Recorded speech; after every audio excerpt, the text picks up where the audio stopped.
Master of Ceremonies, Nathan Cassar.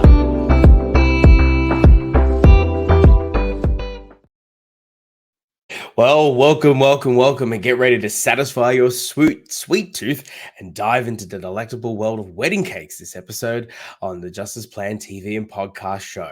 I'm your host and connoisseur of celebrations, Nathan Cassar, and joining us today is the talented Amanda O'Driscoll, the creative genius behind Amanda Bakes. Now, Amanda's journey into the world of baking is as delightful as her cakes themselves. With a passion for baking passed down through generations, she's honed her skills over the years, working in bakeries and mastering the art of cake decorating. But it was a twist of fate during the lockdowns of 2021, which I'm sure we all are very happy to forget, that led Amanda to turn her love for baking into a thriving business, one delicious cake at a time. But Amanda's talents don't end with her cakes. As a new mum, she's inspiring others to pursue their passions while juggling the joys of motherhood. And when she's not busy whipping up confectionery masterpieces, you'll be finding her hitting the gym or volunteering as a scout leader. Now, today, Amanda will be sharing her expertise on all things wedding cakes, from what goes into crafting a custom cake to the ingredients of a perfect confection. She'll reveal the secrets behind creating a show-stopping centerpiece for your big day. We'll also explore unique cake ideas, from edible keepsakes to stunning floral arrangements, and uncover the reasons why wedding cakes are worth every penny. So, if you're ready to indulge in a mouth-watering conversation and gain insight into the art of cake decorating, you are on the right channel. Amanda, welcome to the show. How are you doing? Yeah, good, thanks. That was a great intro. I think I need to update my I might get you to update my website. Sure, absolutely. Be more than happy to. I believe that in Australia, actually, it's funny. When I entertained overseas for a number of years in the States, and people in the States, look, they're great at selling themselves, and it's something that audiences really appreciate as well. So when I came back and I realized that I had to sort of Australia with the whole tall poppy syndrome and whatnot, it was often a little challenging to at the beginning. I had to sort of find my groove in terms of making things larger than life, but also remembering that, we're not used to as an audience in Australia for having sort of been able to speak about yourselves and really prop yourself up. But knowing, having eaten your cakes firsthand at a wedding, I know that you put a lot of love, care, and attention, and you certainly do rise above as a tall poppy for all the great reasons. Tell me, look, you mentioned that you were it's been passed down from generation to generation. Is this some sort of, like, when you see the movies or those tales where, like, the great grandmother and the grandmother and the mother are all in the house together, or all handing down this, like, old parchment of paper that's been written on for centuries? Is this kind of like your family legacy of sorts? Do you know what? It's kind of funny that you say that. And I'm sure that my parents will be listening to this. So, as a child, I grew up, watching my grandparents cook. My mother did bake, not this kind of type of baking, but, that old school kind of style baking. And we actually do have, like, an old school scrapbook, which has got like recipe cutouts and handwritten recipes. So, both of my grandmothers hand wrote quite a lot of their recipes.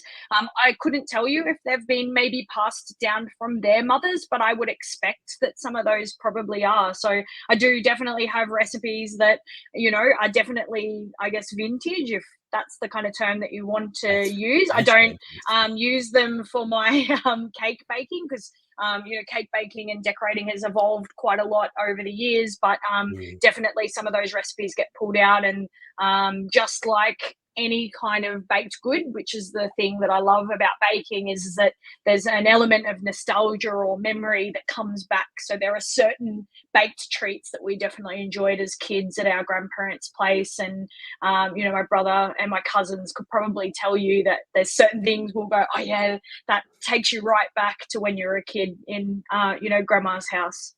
Oh, I love that so much. I love that that's actually really true, because that's obviously been, I guess, in some ways parodied. In other ways, there's been serious movies about other legacies in the world, in the cooking world or the baking world, that has been done that. So I love that you need to now get a safe so you can lock it in a safe one day when it gets passed down to you, so that, you can protect it and, I don't know, get insurance for it or something. Because that sounds like it's definitely the secret to your success. Now, tell me, look, I read a lot of Facebook groups out there, and I'm sure many of our listeners right now are members of several of the Australian or perhaps international Facebook groups that are dedicated to weddings and to finding vendors and so forth. And often, as you're probably very well aware, for some reason, the going currency is not the legal tender of the country that they're inquiring from, but apparently, we're paying in arms and legs and limbs and so forth. And so you and I both know that that's not an appropriate currency, and that money is what we prefer to be paid. But at the same time, a lot of people don't want to pay sometimes for certain things because it's hard to see the value in what is being prepared, and in your case, what is being baked. So, really tell us, what are you paying for when you're buying a custom cake? I'll talk on behalf of what I personally do, because obviously I don't know. I've got some idea working in wholesale patisserie and working in other bakeries and things. But for me, firstly is quality ingredients. So the reason why a lot of the cakes taste like they taste is because I use good quality butters. I use good quality chocolate. I use good quality fondant, quality colors. So usually good quality ingredients, which I think is definitely key. We were talking just before this podcast, about feeling that pinch, and the cost of me buying a lot of ingredients has increased quite significantly. Even if I look at the cost of butter, from when I started only, almost 3 years ago now to now, it's almost doubled in price. So the Wow. cost of buying those good quality ingredients has definitely led to an increase, but and that needs to be facilitated or factored in somewhere. So that's the first Mm, part of it. But definitely the biggest cost, particularly for a wedding cake, is the time that it takes. So the very first, when I first met you, so that wedding that we were at together, that cake, I think from memory, was to feed, I don't know, 120, 140 guests. So it was quite a big mm. cake. 2 days for me to put that cake together, and that's just me. So I'm not Wow. working in a factory or a kitchen, pretty much a whole day of just pretty much baking the actual cake and preparing all the decorations that go on. And then the day of the wedding, I spend the morning making all the buttercreams and piecing it all together. And then obviously I come to the venue and I put it together. But time is definitely the biggest commodity that people are paying for. And I guess the other costs that a lot of people probably don't factor in are those fancy things. So Instagram and Pinterest for me, as a creative person, are fantastic. So I get Mm, sent a lot of photos from brides and grooms for what they want. And then when we go sourcing all of those little bits and pieces, so, the gold or the glitter and the custom cake toppers and particular flowers, all of those things start to make, add on to the price. So for mm. me personally, it's not like a wedding tax. I don't really believe in charging people more because it's a wedding.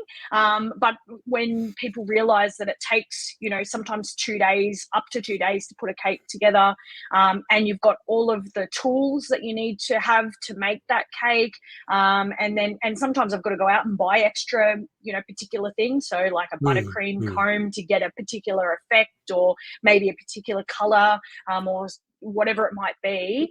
I've got to factor all of those things in. So they're the little things that I think a lot of people don't think about when they get a cake or they order a cake. Yeah, no, it's look, as one creative to another, I can obviously, there's an understanding between you and I that absolutely what you're providing is not only all of those quality ingredients and the quality of service that you're providing, the Pinterest photos turned into reality, and it's not just like the people are just buying from like, like you go to the bakery and you get like those lookbooks and you go, I want that exactly kind of thing. And so because of all that, plus all of your time, the knowledge has been handed down from generation to generation, all these years you spent in the kitchen with your grandmother and your mother and so forth, like all of that is still an essence of part of the reason why it costs so much. And look, I don't think anybody wants to have a bad cake for their wedding day. I mean, if they are interested in having cake, I don't think anyone says, yeah, like if we can skimp on something, we'll just make sure it's really dry and whatever else like that. No one wants that. And so to get that kind of quality, particularly one thing that I think another cake maker has mentioned to me once, I might have read it somewhere, and you can correct me if I'm wrong, but it's also the quality of the craftsmanship that goes into it as well determines its ability to actually stay as it is being displayed for sometimes 2-3 hours in a night. Am I Mm. right in that?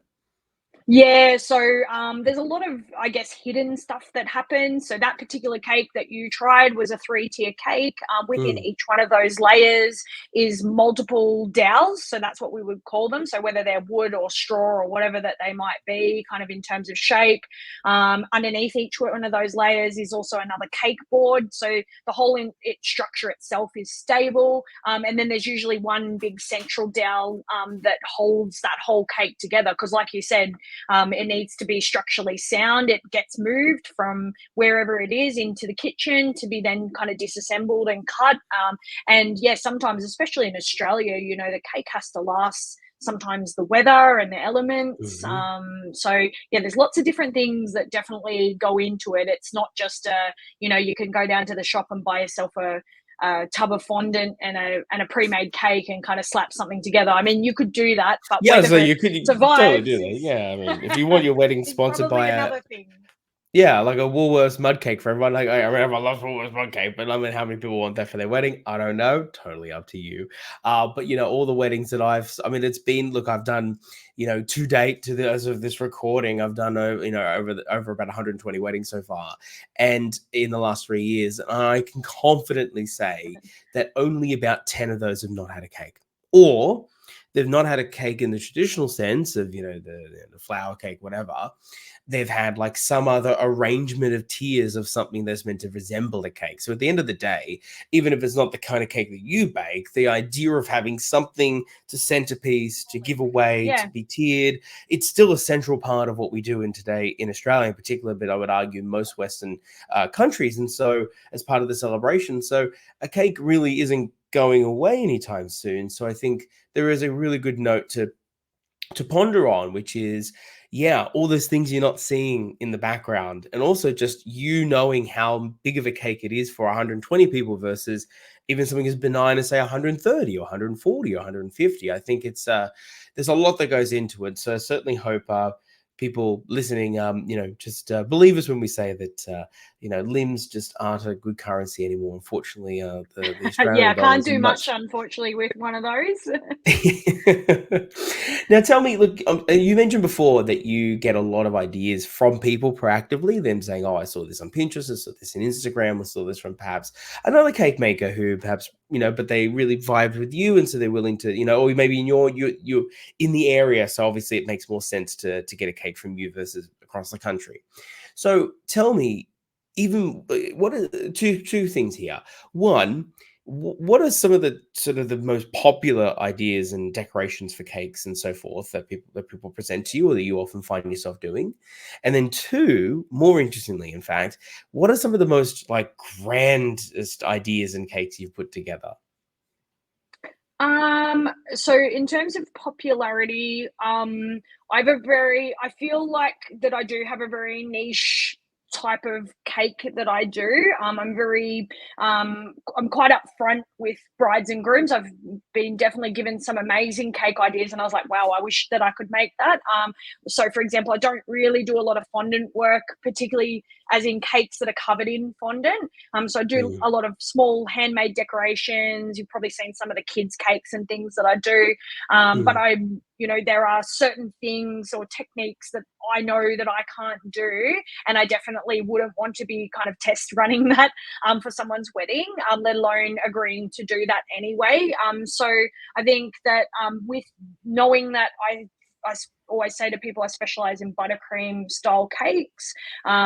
What I've seen that has been popular probably over last year has been that semi-naked type of finish, so where you can kind of see the cake through. mm, mm, People are looking for quite classic designs now. They're not really looking for complicated, lots and lots of stuff on a cake. They kind of want something that is beautiful, but not like an eyesore, I guess. They don't want something that's, so in your face. That's what mm. I've kind of found. I don't know, what you probably see, No, but I definitely definitely with resonate a with lot of that. the cakes I make are very, classic, kind of clean cut, very simple. They might have half a dozen, flowers or decorations on them, a little bit of gold kind of sprinkled on, really plain sort of cake topper, nothing over the top or anything.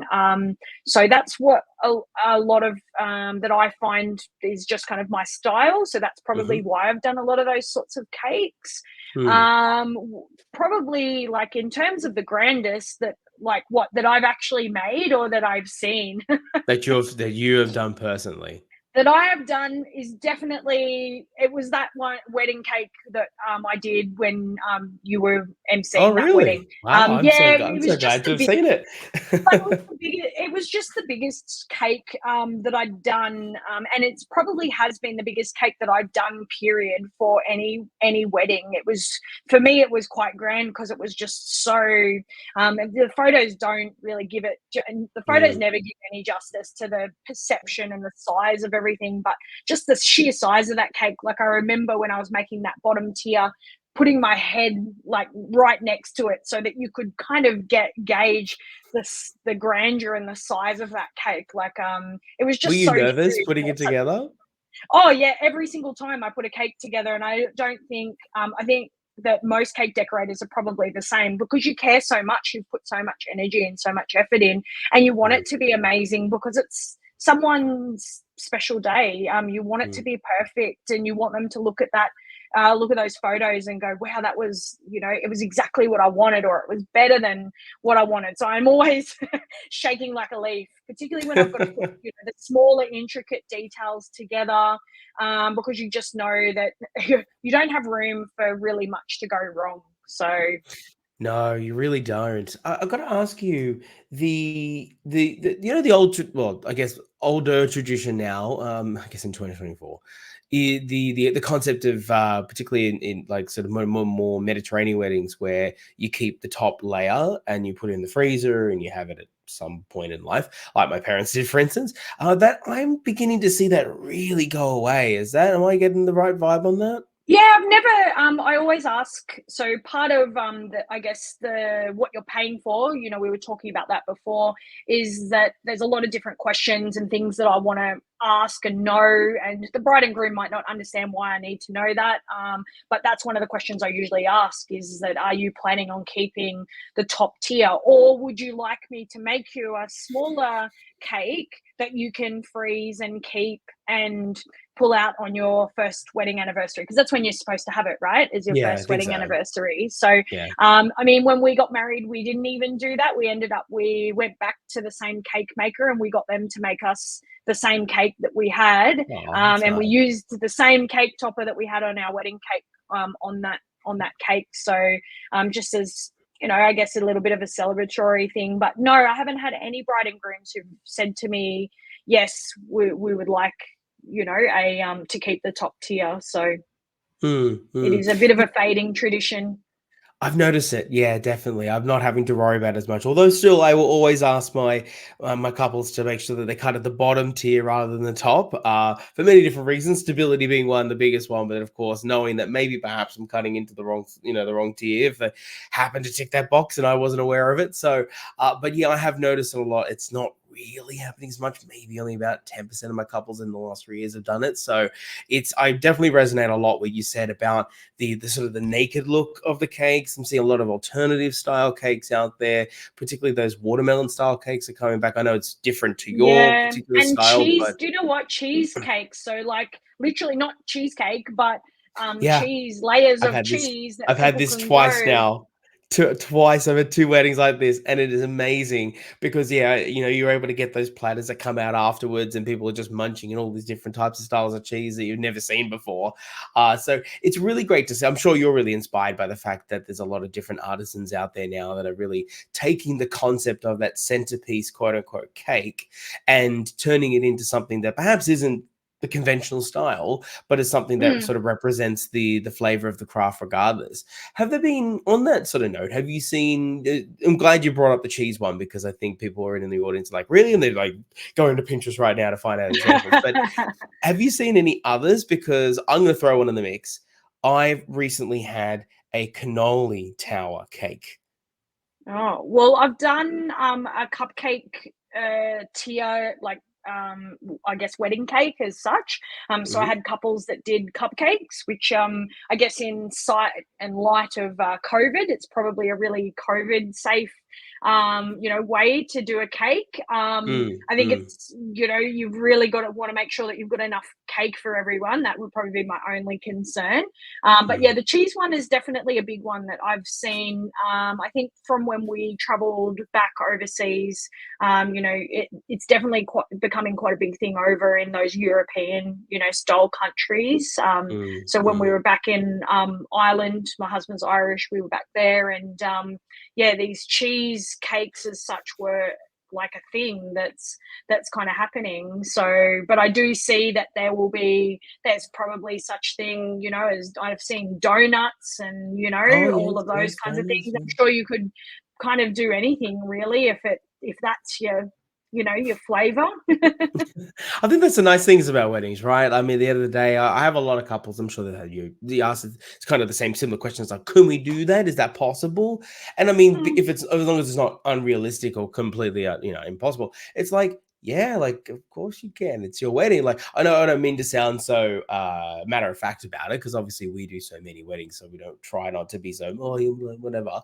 But certainly, like I do try to remind my couples a lot. Like it's your day. Like there's certainly mm. recommendations we would have, but at the end of the day, it's your day. So you do as do as you like.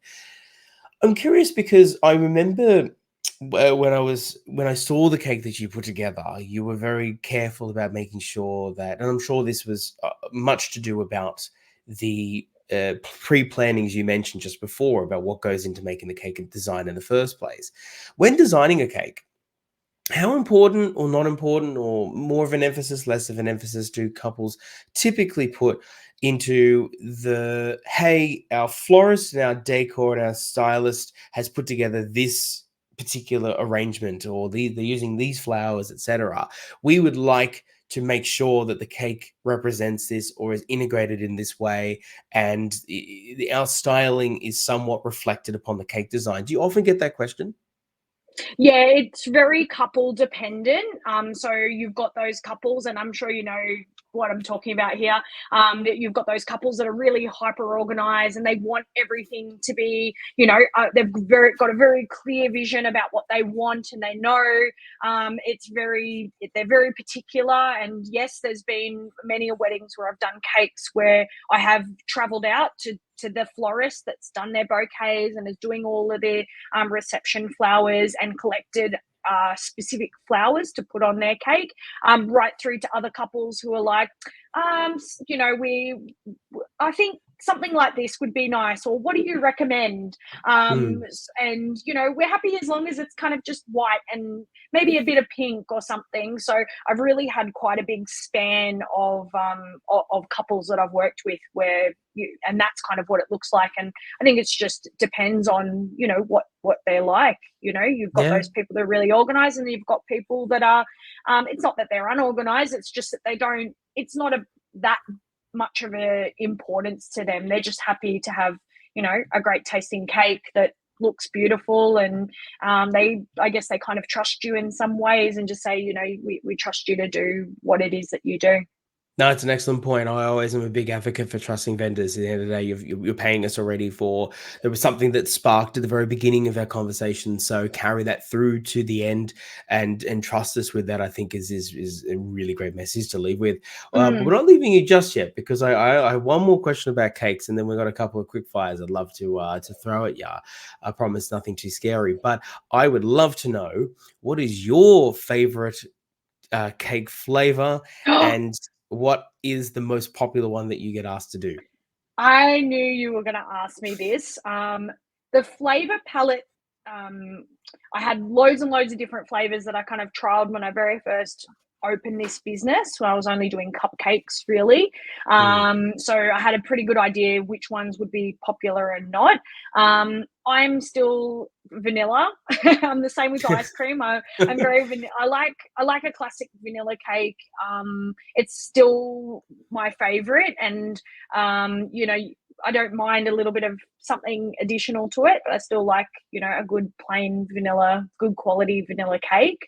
Mm. Um, In terms of what's popular, across, I guess, all the different types of cakes that I make, vanilla and chocolate is always popular, because I do a lot of kids' cakes. So I think because they're just kind of stock standard flavors, a lot of parents don't want to venture out and do anything too crazy. But what's quickly becoming the most popular flavor is red velvet with a cream cheese filling.